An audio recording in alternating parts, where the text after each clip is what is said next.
Coucou les écolos, regardez la perle que m'a dégotée une amie. La pollution au Moyen-Âge.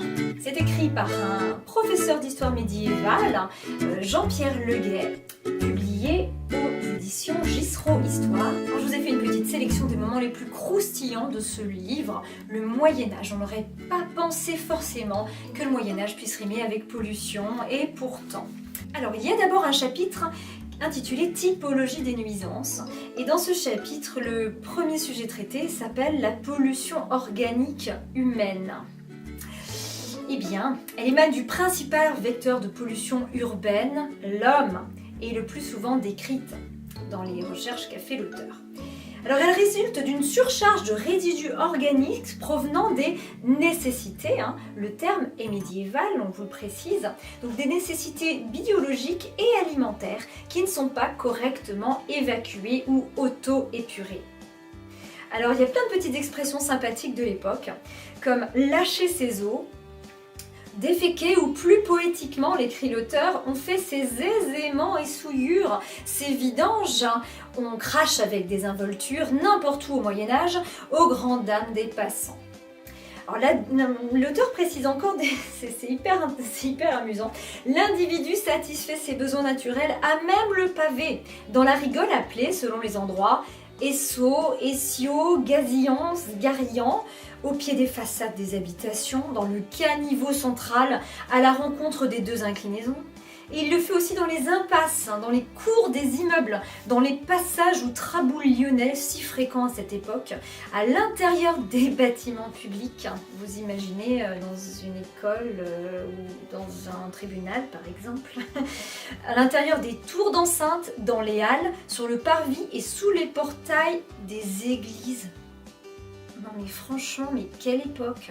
Ah puis la suite, alors l'auteur va nous parler de certaines habitudes, comme de vider des fenêtres, des pots à pisser, des eaux sales et des détritus, uriner sur les passants qui tiennent par prudence le haut du pavé. On retrouve plein de petites expressions comme ça. Voilà, alors ça c'est une première petite réflexion, donc voilà la pollution organique humaine. Ensuite on trouve les pollutions animales. Donc là, on imagine un petit peu plus facilement. On nous parle par exemple de l'élevage vicinal de volailles, de porcs, quérant leur vie et substance, le passage périodique d'ovins, de caprins dans les villes provençales, on vous le précise. C'était habituel, même si les risques épidémiques conduisent les autorités à en limiter parfois le nombre, à 4 porcs par famille à Reims en 1389, ou alors à délimiter des aires et des itinéraires réservés. Voilà, vous aviez des endroits spécifiques pour les porcs pratiques.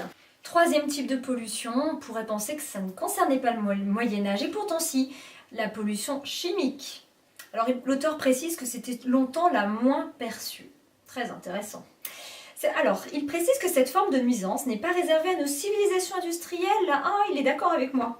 Elle existe bel et bien au Moyen-Âge et s'avère à la lecture de rares témoignages plus redoutables que la pollution biologique que certains ont tendance à considérer comme naturelle.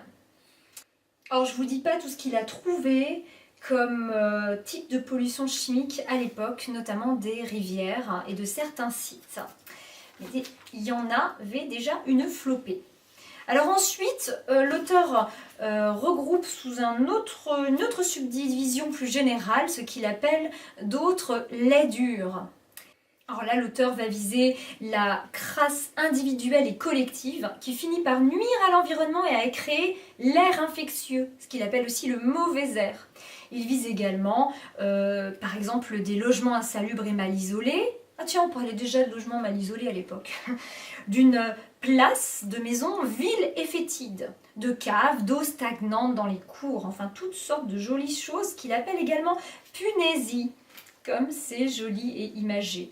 Alors, il parle également des bruits, des immondices, d'autres types de nuisances comme les nuisances mécaniques, alors qui sont, selon l'auteur, omniprésentes de nos jours avec les détritus non périssables.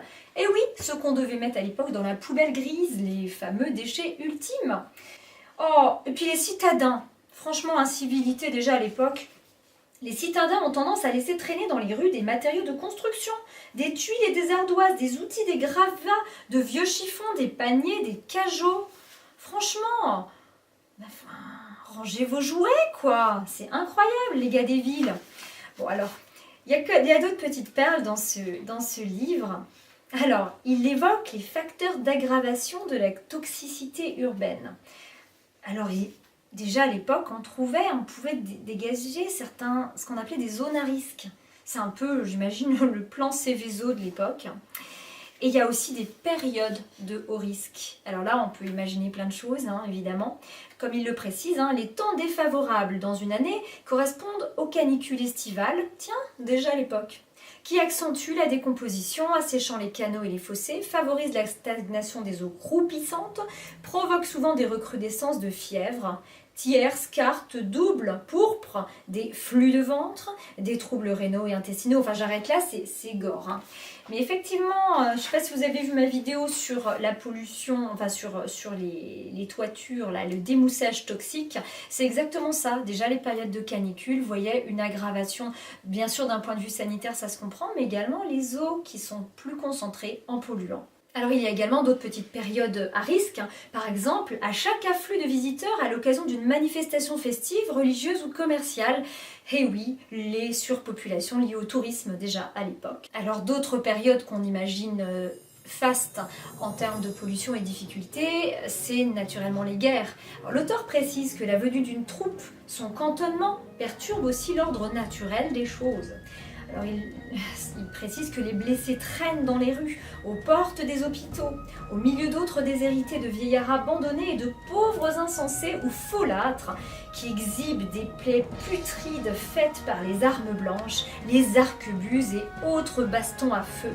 Des lésions purulentes et inguérissables.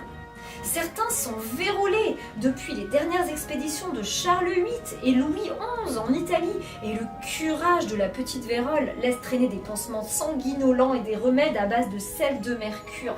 J'arrête parce que ça devient vraiment gore, on se croirait dans Game of Thrones.